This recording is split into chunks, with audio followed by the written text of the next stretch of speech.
Hola a todos y bienvenidos a un nuevo video de teorías de los comentarios. El día de hoy quiero hablar de algunos temas muy interesantes relacionados a la historia de One Piece y a la cronología, y algunos detalles sobre la similitud entre analizar este tipo de cosas y su equivalente en el mundo real. Han surgido comentarios de este tipo a raíz de las nuevas secciones del canal, explorando las ruinas de One Piece y la historia completa de One Piece. No habrá spoilers recientes del manga en este video, así que todos pueden continuar sin problemas. Sin más que decir, comencemos el video. Chipaguazo Studios dice: ¿podrías hacer un video sobre el verdadero siglo vacío del mundo real y los pueblos del mar? Yo creo que hay mucha inspiración y cosas que analizar sobre ese tema. Respecto a esto, quiero extenderme un rato para aclarar que en el pasado de la humanidad no solo existe un siglo en blanco, de hecho hay muchos y de forma asincrónica. Me explico. Nuestra historia depende de registros y evidencias que narren los eventos que sucedieron en el pasado. Estos registros pueden ser textos, pero también arquitectura, arte y demás.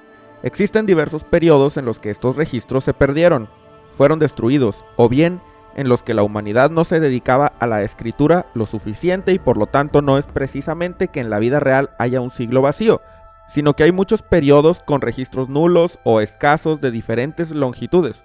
Incluso hay registros escritos usando sistemas que la humanidad aún no ha podido decodificar. No solo eso, la humanidad en el pasado distante no estaba constituida por un conjunto de civilizaciones interconectadas a lo largo del globo como el presente. El planeta es muy grande y la historia de una región en concreto no refleja para nada lo que estaba sucediendo en otra parte. Por ejemplo, la historia de Grecia durante la Edad de Bronce no tiene conexión con lo que sucedía en las culturas de América. Esto hace que aunque tengamos registros sobre alguna cultura en algún punto en particular del tiempo, no significa que los tengamos para todas. Por lo tanto, las diferentes civilizaciones antiguas del planeta tienen vacíos propios, que no necesariamente se encuentran sincronizados entre sí.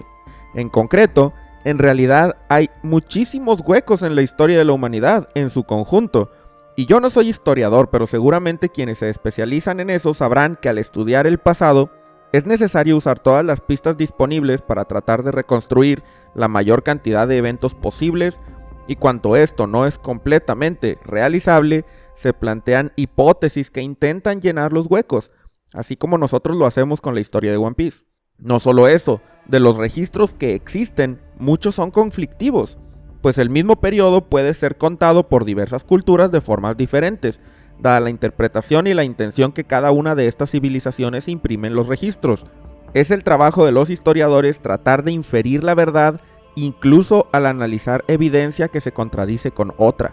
Si nos vamos al mundo de One Piece, sin embargo, lo interesante del siglo vacío es que este periodo es completamente desconocido a lo largo de todas las culturas del mundo, pero al mismo tiempo parece que el mundo de esta historia estaba más conectado en su pasado que el nuestro, y por lo tanto resulta muy extraño que los registros estén ausentes. De todas formas, en realidad sabemos que sí hay documentos, además de los poneglyphs, que tienen información sobre el siglo vacío, y Clover fue capaz de recopilarlos y guardarlos en el sótano de la biblioteca de Ohara. Así que podríamos decir que el siglo vacío de One Piece tiene más documentación que muchos de los espacios vacíos en nuestro mundo. Ahora, sobre la pregunta de cuál de los periodos vacíos o escasamente documentados de la historia humana podría haber inspirado a Oda, es difícil decir, y hay bastantes candidatos, desde el fin de la Edad de Bronce y la Edad Oscura griega, la desaparición del Imperio Maya en América o diversos periodos de ausencia de información de la Edad Media europea. Es muy interesante leer al respecto, y si tú crees que haya algún periodo en particular que sea relevante investigar, escríbemelo en los comentarios, ya sea que es historia pura o que haya algo de conspiración, pues Oda agarra de todas partes para inspirarse en su obra. Gabriel A. dice: tengo una duda, o más bien creo que es un error. ¿Cómo Toki podía hablar el lenguaje del tiempo actual si ella venía de hace 800 años y en ese tiempo se hablaba el idioma de los poneglyphs? ¿Crees que sea un error o ella en su viaje lo aprendió tan rápido? Primero que nada, el lenguaje de los poneglyphs no parece ser el método de comunicación preferido por las civilizaciones del pasado. Es improbable que la gente del siglo vacío hablara con el equivalente oral de esta escritura. Dado el historial de Oda, de hecho, lo más probable es que el mundo hablara en lo que podríamos decir que es la lengua común desde siglos, si no es que milenios atrás.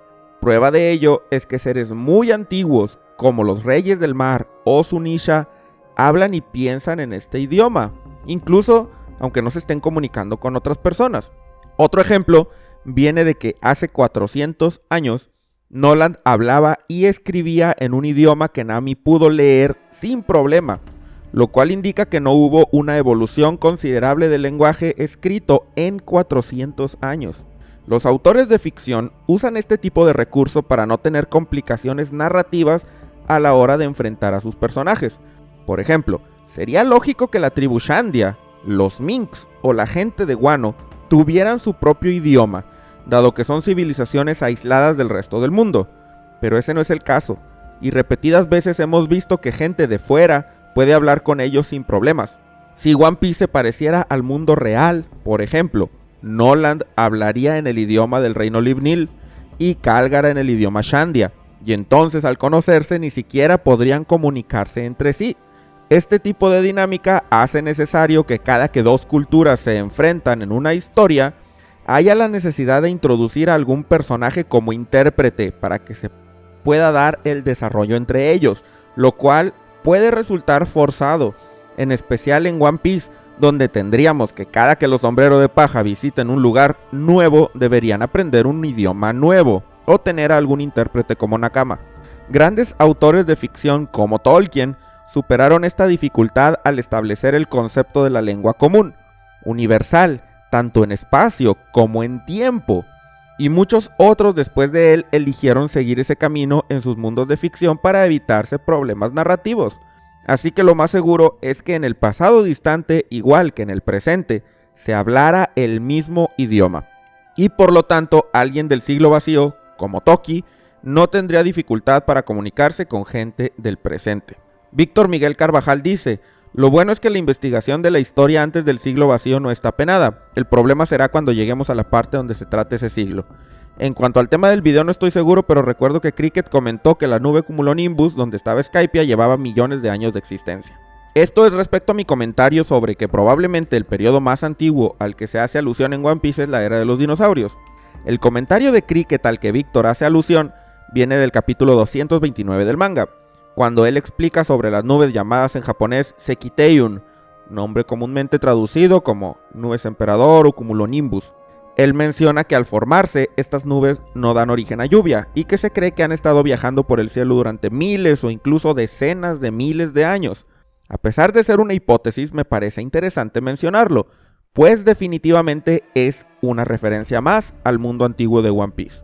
Dr. Roboto dice: curioso que la tribu Tontata, siendo un pueblo que siempre estuvo oculto del gobierno mundial, no tenga ningún registro del siglo vacío. ¿Será que ocurrió algo que hizo que dichos registros desaparecieran? Pero si no fue por culpa del gobierno mundial, ¿por qué fue? Si lo pensamos bien, los Tontata no solo no estuvieron ocultos del gobierno, sino todo lo contrario. Repasando su historia nos daremos cuenta que durante el siglo vacío ellos estaban pasando por su época más oscura, que es la esclavitud que sufrieron a manos de la familia Don Quijote, quienes fueron una de las 20 familias que constituyen a los fundadores del gobierno mundial. Así que de todas las razas humanoides, creo que los Tontata eran no solo de las razas más cercanas al futuro gobierno, sino que además eran esclavos de ellos. Es natural pensar que no solamente la familia Don Quijote destruyera sus registros, sino que siendo esclavos, probablemente ni siquiera tenían permiso de registrar nada de lo que sucedía. Además de eso, los Tontata eran mantenidos en prisiones subterráneas en Dressrosa. Es probable que ellos no tuvieran idea de lo que estaba sucediendo en el mundo externo por ese tiempo, porque se les prohibía subir a la superficie. Podría ser que a eso se deba que ellos no tienen idea de cómo fue que sucedió el cambio de gobierno en Dressrosa. Aunque podría parecer que los Tontata desconocen sobre el siglo vacío por una causa mística, la explicación puede ser mucho más sencilla si consideramos su condición de esclavitud por esas épocas. José Martínez García tiene un comentario muy interesante sobre algunos elementos necesarios para elaborar una cronología y creo que es importante discutirlos a continuación. Dice: hice una cronología de Naruto desde la muerte de Izuna Uchiha hasta Boruto Two Loop Vortex, así que sé que para hacer una línea de tiempo se necesitan un evento que tenga mes y año. Eso ya se tiene gracias a que se supone que Luffy conoce a Tama en el cumpleaños de esta, es decir, 3 de marzo. Un dato que nos diga aproximadamente en qué año suceden los eventos. Ya con el calendario de Mars se tiene eso, o bien se podría usar como año 800, el año en el que Roger llega a Laugh Tale, y en el presente sería el año 824. La edad actual de un personaje que haya nacido el 29 de febrero. para así saber si el año actual es o no un año bisiesto. Hasta donde pude investigar, el único personaje nacido el 29 de febrero es Pandaman. Voy a repasar esto en el contexto de One Piece para determinar si podemos hacer algo parecido o no, al menos con la información que tenemos de Oda. El primer y segundo puntos se refieren a un evento del que sepamos la fecha exacta. José menciona el cumpleaños de Tama, sin embargo, tengo que aclarar que usar los cumpleaños de personajes como referencia para la cronología de One Piece carece de validez. La razón es la siguiente. Cuando comenzó la tendencia sobre los cumpleaños en la sección de SBS, Oda simplemente usó juegos de palabras japoneses, en donde la pronunciación de los nombres de los personajes puede equivalerse a números. Los fans entonces comenzaron a sugerir fechas basados en este tipo de juegos y Oda los aceptó. Pero esto no quiere decir que estas fechas tengan una importancia en el canon o que puedan servir para comenzar a establecer una temporalidad. La intención de Oda es más bien darles una fecha para que los lectores pudieran identificar su propio cumpleaños con algún personaje, y la intención era que todos los días del año tuvieran al menos a algún personaje de One Piece asignado para que nadie quede fuera del juego. Por ejemplo, yo soy del 11 de noviembre y comparto esta fecha con Zoro. Sin embargo, estas fechas son en su mayoría propuestas por fans, aunque para el caso de Tama su cumpleaños fue revelado en el Vibre Card Databook, por lo que entiendo que muchos podrían considerarlo como un dato oficial. Aún así, creo que si intentáramos extrapolar estas fechas al manga para obtener meses y días específicos, obtendríamos inconsistencias fuertes, dado que Oda en ningún momento planeó su cronología con ese nivel de detalle, y por lo tanto, en mi análisis de la temporalidad de la obra, no considero prudente utilizar ese tipo de información. Claro, en One Piece sí que tenemos no solo una, sino dos fechas exactas canónicas al 100%, que corresponden al diario de Noland. El 21 de junio del año 1120 del Kaienreki, él y su tripulación partieron de la alegre ciudad de Vira. Y el 12 de mayo del año 1122 fue el día en el que ancló en la isla de Yaya. Aunque tenemos esas fechas, es imposible determinar con precisión el año actual de la obra. Se nos dice que la historia de Noland es de hace 400 años, pero esta es una declaración aproximada. No podemos decir que porque Noland llegó a Yaya en el año 1122, entonces el presente de One Piece durante la saga de Skypiea transcurre en el año 1522, o que el presente actual sea el 1524. Lo que definitivamente podemos hacer es decir que el presente debe ser alrededor del año 1500, pero nada en concreto a menos que Oda nos lo revele en el futuro. Por lo mismo, el punto 3 del comentario de José, que es un personaje nacido el 29 de febrero, es algo que no podemos saber, pues de nuevo los cumpleaños en One Piece son más una curiosidad cómica que un detalle canónico, y más si estamos hablando de Pandaman. Algo muy interesante que hace la wiki de One Piece en inglés en su cronología es usar como referencia el año de inicio de la gran era pirata en vez de tratar de emplear el sistema de calendarización canónico que es el Kaienreki. Con ese enfoque sí que podemos al menos determinar los años con respecto a ese evento en particular, si bien no refleja el cómo se cuenta el paso del tiempo dentro de la obra. Con esto termino este video, espero que te haya gustado y si fue así agradeceré mucho tu like. Como siempre, déjame todas tus opiniones y teorías en los comentarios y no olvides suscribirte al canal para más contenido de One Piece. A continuación quiero agradecer enormemente a todos los miembros del canal.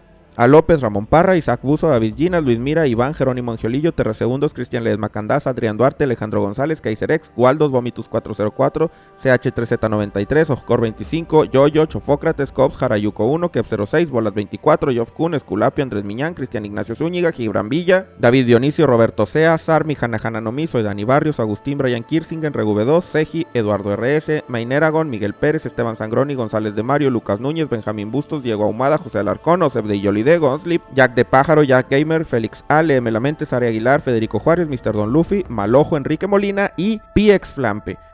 Si quieres ser parte de los miembros, aparecer en los agradecimientos al final y tener acceso anticipado a todos mis videos, haz clic en el botón de unirse o en el enlace en la descripción. Muchas gracias por quedarte hasta el final y nos vemos en el próximo video.